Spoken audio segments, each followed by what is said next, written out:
महाकारुणी तथागत भगवान बुद्ध परम पूजनीय बोधिसत्व बाबा साहेब डॉक्टर भीमराव अंबेडकर, पूजनीय भिक्षु महासंघ, पूजनीय भिक्षुणी संघ और इस कार्यक्रम के मुख्य अतिथि आदरणीय भीमराव जी,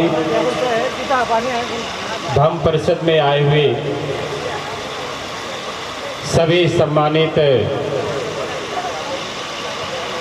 उपासक उपासिकाओं, सभी लोगों के प्रति हम मंगल कामना करते हैं। भगवान बुद्ध का जन्म लुम्बिनी वन में हुआ, जो आपका नेपाल देश में पड़ता है। बोध गया में भगवान बुद्ध का बुद्धत्व प्राप्त हुआ, ज्ञान की प्राप्ति हुआ, जो आपका बिहार प्रदेश में पड़ता है। सारनाथ में भगवान बुद्ध धम्मचक्र प्रवर्तन का उपदेश दिए, पहला उपदेश दिए, जो उत्तर प्रदेश में पड़ता है। श्रावस्ती नगर, जो भगवान का बड़ा ही प्रिय जगह, जहां भगवान ने 25 वर्ष वास किया। श्रावस्ती ये भी उत्तर प्रदेश में पड़ता है। और कुशीनगर, जो भगवान बुद्ध की महापरिनिर्वाण स्थली है, जहां भगवान बुद्ध वैशाख पूर्णिमा को 2 साल वृक्ष के नीचे महापरिनिर्वाण को प्राप्त किए। ऐसे पावन धरती पे भारत भूमि में हम लोग का जन्म हुआ। ये बहुत ही पुण्य कर्म है कि भगवान बुद्ध की पावन धरती, बाबा साहब की पावन धरती पे हम सभी लोगों का जन्म हुआ। इसलिए जीवन में हमेशा जो है कुशल कर्म करना चाहिए। तथागत भगवान कहते हैं, जात विदुखा जरा विदुखो व्याध विदुखो मरणम विदुखो। जब इस धरती पे आप पुत्र या पुत्री के रूप में आप जन्म लेते हैं, जन्म लेते ही बच्चा जो है रोता है, तो क्यों होता है? भगवान ने कहा कि भी एक दुख का कारण है। मरना कोई नहीं चाहता है, लेकिन जीवन का सत्य है कि कोई भी व्यक्ति इस धरती पे पैदा हुआ है, उसे एक न एक दिन जो है अपने जो है प्राण को जो है त्यागना पड़ेगा। ये सत्य से आप जो है मुकर नहीं सकते, जीवन का सत्य है।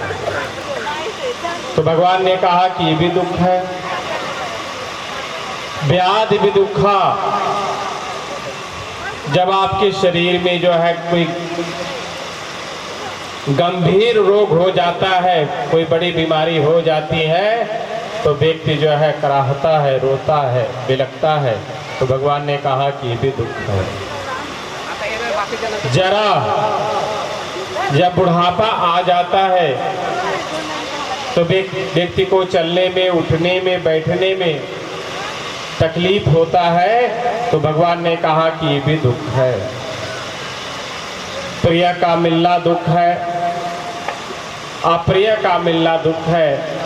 कोई बड़ा ही प्रिय व्यक्ति बहुत दिनों के बाद हमसे मिलता है या बिछड़ जाता है, तो व्यक्ति उसके वियोग में रोता है। भगवान ने ये भी कहा कि दुख है।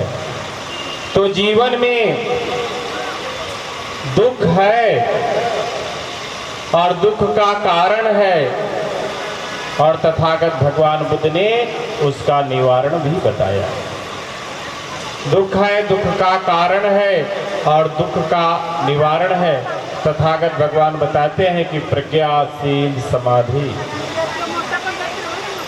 प्रज्ञाशील समाधि यही दुखों का जो है निवारण है। जब व्यक्ति राग, द्वेष, मोह, माया, तृष्णा को जो है छोड़ देगा तो निर्वाण की प्राप्ति हो जाएगा। इसलिए जीवन में ज्ञान का बड़ा ही महत्व होता है। तथागत भगवान कहते हैं कि ये च बुद्धा यतीता च, ये च बुद्धा यनागता, पच्चुपन्ना च ये बुद्धा, अहं वन्दामि सर्वदा। ज्ञान जो है भूत में भी रहता है, वर्तमान में भी रहता है, भविष्य में भी रहता है। बुद्ध जो है कभी मरते नहीं है, ज्ञान कभी मरता नहीं है।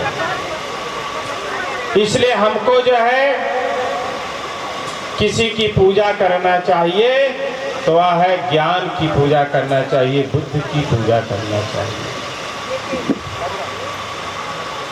दूसरा भगवान कहते हैं कि नत्थी में शरणंगय्या, बुद्धो में शरणं वरं, ये तेना सज्जा वजेना होतु ते जय मंगलम। अगर हमको जो है किसी की शरण जाना चाहिए तो वह है बुद्ध। बुद्ध के सिवा किसी की शरण नहीं जाना चाहिए। इस सत्य वचन से आपका भी कल्याण हो, इस सत्य वचन से सबका कल्याण हो। दूसरा भगवान कहते हैं कि ये च धम्मा यतीता च, ये च धम्मा यनागता, पचुपन्ना च ये धम्मा, अहं वन्दामि सर्वदा। धम्म भी जो है भूत और भविष्य वर्तमान हमेशा रहता है। हमको किसी की पूजा करना चाहिए तो वह है धम्म। नत्थी में शरणंगय्या, धम्मो में शरणं वरं, ये तेना सज्जा वजेना होतु ते जय मंगलम। हमको किसी की शरण जाना चाहिए तो वह है धम्म, धम्म की शरण जाना चाहिए। तो जीवन में ज्ञान का बड़ा ही महत्व होता है। तथागत भगवान बुद्ध ने कहा कि असेवना च बालाना च, पंडिता च सेवना, पूजा च पूजयानं, एतम मंगलमुत्तमम्। मूर्खों की संगत नहीं करना चाहिए, विद्वान आदमी का संगत करना चाहिए और पूजनीय व्यक्ति की पूजा करना चाहिए। क्योंकि जब आप मूर्ख के साथ रहेंगे तो आप भी मूर्ख बनेंगे। एक शराबी का संगत करते हैं तो आप भी शराबी होंगे। एक जुआरी का संगत करेंगे तो एक जुआरी व्यक्ति बनेगा। लेकिन विद्वान का संगत करेंगे तो विद्वान होगा। देखा देखी पाप और देखा देखी पुण्य। तो भगवान ने कहा कि कभी भी जो है मूर्खों की संगत नहीं करना चाहिए, विद्वान आदमी का संगत करना चाहिए और पूजनीय व्यक्ति की पूजा करना चाहिए। पूजनीय व्यक्ति कौन होते हैं? भगवान ने कहा कि पूजनीय व्यक्ति जो है माता पिता गुरु, जो माता पिता आपको पैदा करते हैं, पोसते हैं, पालते हैं, जवान करते हैं, आपको पढ़ाते हैं, लिखाते हैं, शादी विवाह करते हैं, तो दुनिया में जो है सबसे बड़ा भगवान कोई होता है तो माता पिता होता है। भगवान ने कहा कि माता यतानि अंता पुतायुष एक पुत्रनुरक्ति एवं ति सर्वभूतेषु मान संभाव अपरिमानन। माँ जो है अपने बच्चे को जो है 9 महीने तक जो है गर्भ में रखती है, और जब प्रसव पीड़ा होता है तो कितने माँ जो है अपने प्राण को जो है त्याग देती है। स्त्री का जो है जब बच्चा होता है तो पुनः जन्म हो जाता है। और ऐसे माता पिता की आप सेवा नहीं करते हैं, भोजन नहीं देते हैं, सम्मान न देते हो, अपमानित करते हो, तो तथागत भगवान ने कहा कि ऐसे व्यक्ति का जो है विनाश हो जाता है, उस विनाश से कोई भी व्यक्ति रोक नहीं सकता। गुरु का मतलब होता है जो आपको अंधकार से प्रकाश की तरफ ले जाए, ज्ञान का रास्ता दे, तो ऐसे गुरु की पूजा करना चाहिए। तो प्रज्ञा जब व्यक्ति के अंदर रहेगा तो इन चीज़ों का जो है व्यक्ति जो है अनुसरण करता है, रास्ते पे चलता है। शील का अर्थ होता है सदाचार का जीवन जीना। अभी आप सभी लोगों ने पंचशील ग्रहण किया। बंते जी, पूज्य बंते जी, आप सभी लोगों को जो है शील प्रदान किया। जीवन में शील का बड़ा ही महत्व होता है, और जो व्यक्ति शीलवान होता है उस व्यक्ति के जीवन में कभी भी दुख उत्पन्न नहीं होते हैं। इसीलिए जो है शीलों का पालन करना चाहिए।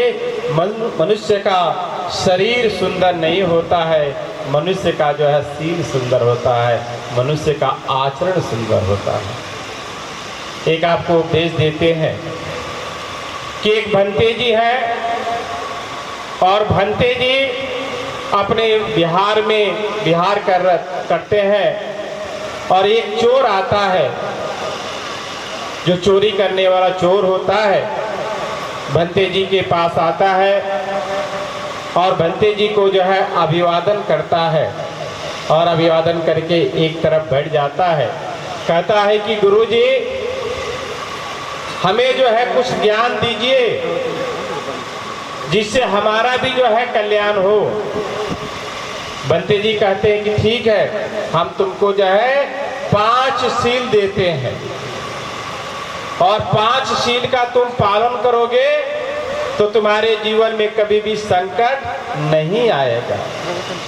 गुरुजी कहते हैं कि पानाति पाता वेरमणि शिखा पदं समादयामि, जीवन में कभी भी तुम प्राण हिंसा मत करना। दूसरा कहते हैं कि अदिन्न दाना वेरमणि शिखा पदं समादयामि, तुम जीवन में जो है कभी भी चोरी मत करना। तीसरा कहते हैं कि कामेषु मिच्छाचारा वेरमणि शिखा पदं समादयामि, जीवन में कभी बेविचारी मत होना। और चौथा बोलते हैं कि मूसावादा वेरमणि शिखा पदं समादयामि, तुम जीवन में कभी झूठ मत बोलना। और पांचवा कहते हैं कि सुरा मेरे मजपमा डठाना वेरमणि शिखा पदं समादयामि, जीवन में कभी भी नशीली वस्तुओं का सेवन मत करना। ये 5 सदाचार का जीवन जियोगे तो तुम्हारा जीवन हमेशा जो है खुशहाल रहेगा। वो चोर कहता है कि गुरुजी, हम इतने शीलों का पालन नहीं कर पाएंगे, इतने नियम का पालन नहीं कर पाएंगे। बंते जी कहते हैं कि तुम बताओ कितने नियम का जो है पालन करोगे। तो कहता है कि गुरुजी, हम 1 शील का पालन करेंगे, उससे अधिक पालन नहीं कर सकते हैं। बंते जी कहते हैं कि ठीक है, तुम एक ही शील का पालन करो, और 1 शील का लाभ तुमको मिलेगा तो तुम और शीलों का पालन करना। कहते हैं कि कौन सा शील तुम पालन करोगे। तो कहता है कि मूसावादा वेरमणि शिखा पदं समादयामि, हम जीवन में कभी भी झूठ नहीं बोलेंगे। कहते हैं कि ठीक है, तुम 1 शील पालन करो कि जीवन में जो है कभी भी झूठ मत बोलना, और इसका जब तुमको लाभ मिलेगा तो तुम और शीलों का पालन करोगे। गुरु जी को वचन देता है कि मूसावादा वेरमणि शिखा पदं समादयामि, हम आज के बाद जीवन में कभी भी हम झूठ नहीं बोलेंगे। और गुरु जी को वचन देके जो है वो चोर जो है अपने घर चला जाता है। शाम होती है, उस चोर का जो है पेशा था चोरी करने का।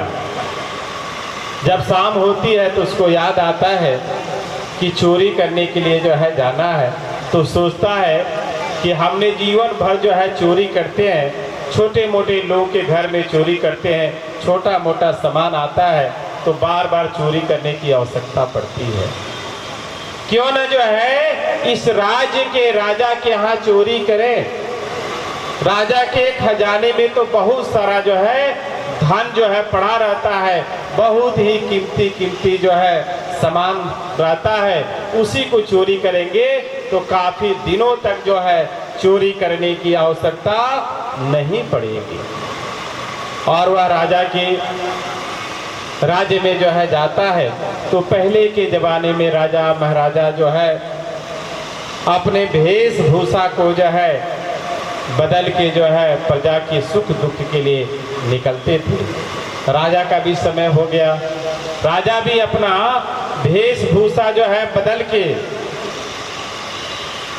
और बाहर निकलता है तो राजा की मुलाकात जो है उस चोर से हो जाती है। तो राजा पूछता है कि अरे भाई तुम कहाँ जा रहे हो? तो उसने अपने गुरु को जो है वचन दिया कि जीवन में हम कभी भी झूठ नहीं बोलेंगे। तो राजा से कहता है कि इस राजा के यहाँ राज्य में हम चोरी करने जा रहे हैं। तो राजा कहता है कि चोरी करने जा रहे हो? तो हाँ, चोरी करने जा रहे हैं। कहता है कि ठीक है, एक काम करो कि जितना तुम चोरी करना उसमें से आधा धन हमको देना। कहता है कि ठीक है, जितना हम चोरी करेंगे उसमें से आधा धन जो है दे देंगे आपको। तो राजा बता देता है कि इधर से जाना, उधर से जाना, इधर खजाना है और खजाने से तुम चोरी कर लेना। वह चोर जाता है और राजा के खजाने में जाता है तो देखता है कि अपार संपत्ति जो है सोना चांदी हीरा मोती पैसा कौड़ी जवाहरात पड़े हुए हैं। चोर सोचता है कि इसमें सबसे कीमती चीज जो होगा उसी को जो है चुराना चाहिए। तो वहां 3 जो है हीरे के जो है टुकड़े पड़े रहते हैं। कहता है कि हीरा जो है सबसे कीमती चीज है और जो है बड़ा ही अनमोल है, मुंह मांगा जो है इसका पैसा मिलेगा। वह चोरी करने के लिए जो है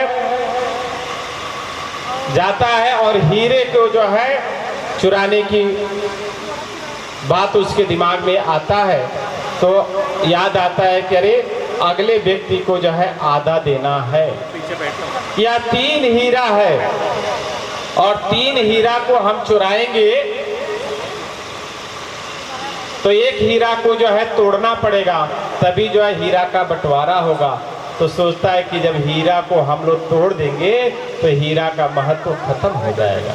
वो 2 ही हीरा चुराता है, वह 2 ही हीरा चुराता है और वहां से जो है निकल जाता है।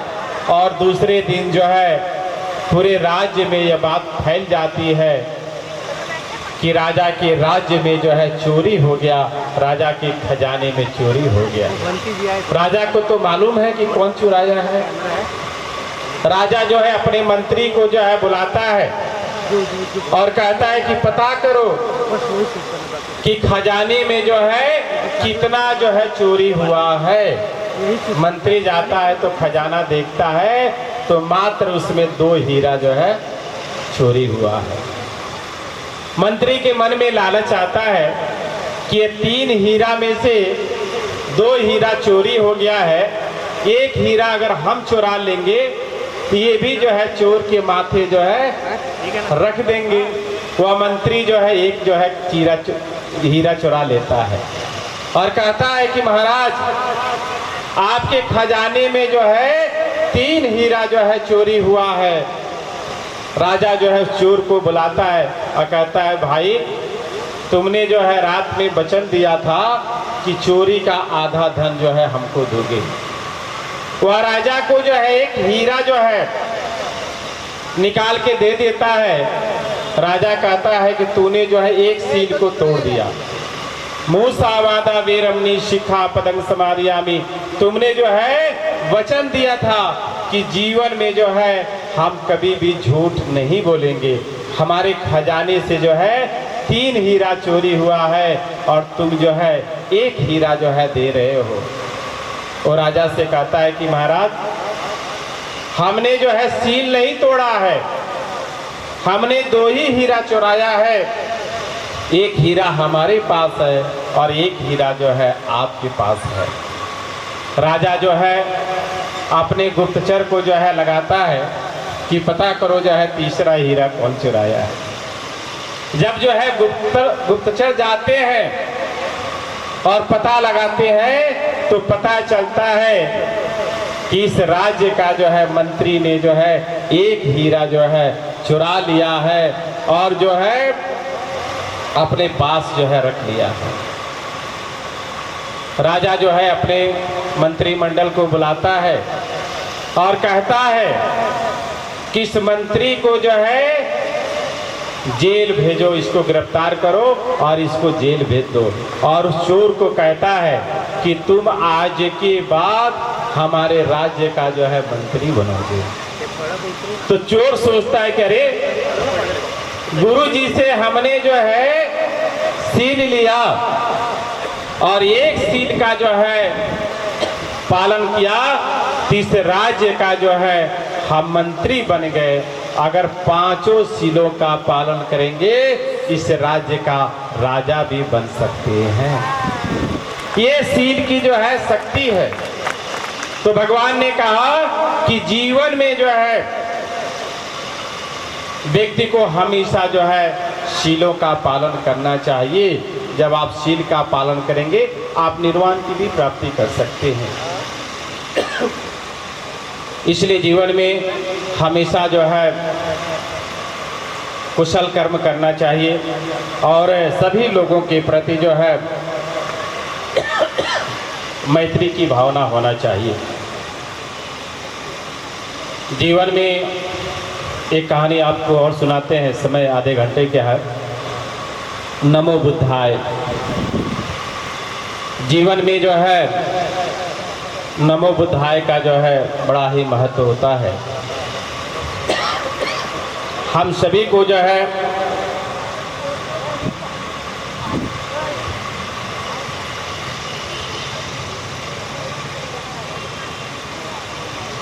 नमो बुद्धाय बोलना चाहिए।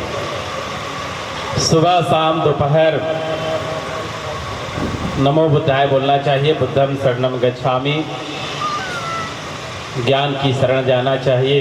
धम्मम शरणम गच्छामि, धर्म की शरण जाना चाहिए। संघम शरणम गच्छामि, संघ की शरण जाना चाहिए। नमो बुद्धाय में बहुत बड़ा शक्ति है। एक कहानी है कि एक सफेरा रहता है जो सांप पकड़ने वाला और सांप का खेल दिखाने वाला सफेरा जो है एक गांव में जाता है और गांव में जाता है। वहाँ पूरा बौद्ध परिवार रहते हैं। गांव में देखता है कि जो भी व्यक्ति सुबह उठता है तो good morning, good evening, good afternoon, नमस्ते कहने के बजाय सुबह सुबह सभी लोग जो है नमो बुद्धाय बोलते हैं। अपने माता पिता भाई बंधु सगे संबंधी गांव से जो है नमो बुद्धाय बोलते हैं। और उस गांव में इतना सुकून है, इतना शांति है, इतने सुखी लोग हैं। तो वह सफेरा जो है सोचता है कि क्यों न इस गांव में कुछ दिन जो है हम लोग व्यतीत करें। और उसी गांव में वह रहता है, सांप सफेरा का जो है तमाशा दिखाता है, अपने परिवार का जो है आजीविका चलाता है। और धीरे धीरे जो है वो भी जो है नमो बुद्धाय सीख जाता है। वो भी सुबह शाम दोपहर नमो बुद्धाय जो है बोलता है। काफ़ी दिन जो है इस गांव में रुकने के बाद सोचता है कि क्यों ना हम चलें दूसरे गांव में और वहाँ सांप सफेरा का जो है खेल दिखाएंगे। तो वह निकलता है उस गांव से जो है। रास्ते में जो है महाकाश्यप एक बुद्ध हुए थे जो है, और महाकाश्यप बुद्ध का एक स्तूप था जो है, और उसी स्तूप पे जो है एक नाग जो है प्रतिदिन जो है काश्यप बुद्ध को जो है नमन करने के लिए, पूजा करने के लिए आता था और पूजा करके चला जाता था। सफेरा जो है उसी रास्ते से गुजर रहा है और सांप जो है बहुत ही सुंदर कलर का था, सुनहरे कलर का था, देखने में बड़ा खूबसूरत जो है दिखता था। सफेरा सोचता है कि अरे अगर इस सांप को जो है हम पकड़ लेंगे तो गांव में जो है खेल तमाशा दिखाएंगे तो ज़्यादा जो है हमको पैसा मिलेगा, क्योंकि सांप बहुत ही सुंदर है। इस नियत से जो है उस नाग को जो है पकड़ने के लिए सफेरा जाता है। नाग को जो है समझ में आ जाता है क्या सफेरा जो है हमको पकड़ने के लिए आ रहा है।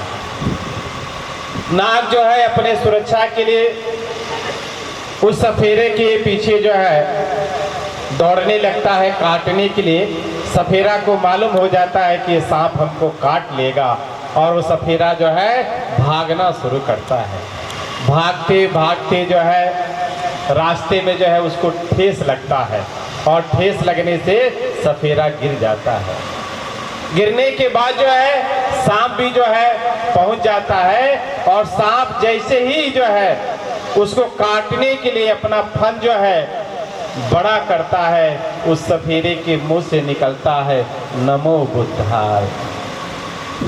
जब नमो बुद्धाय जब निकलता है तो सांप जो है वहीं रुक जाता है और कहता है अरे हम कितना बड़ा जो है पाप करने जा रहे थे, ये तो बुद्ध का जो है अनुसरण करने वाला है, बुद्ध को मानने वाला है और ऐसे व्यक्ति की हम हत्या कर देते तो हमारे ऊपर जो है बहुत बड़ा जो है पाप जो है पड़ता।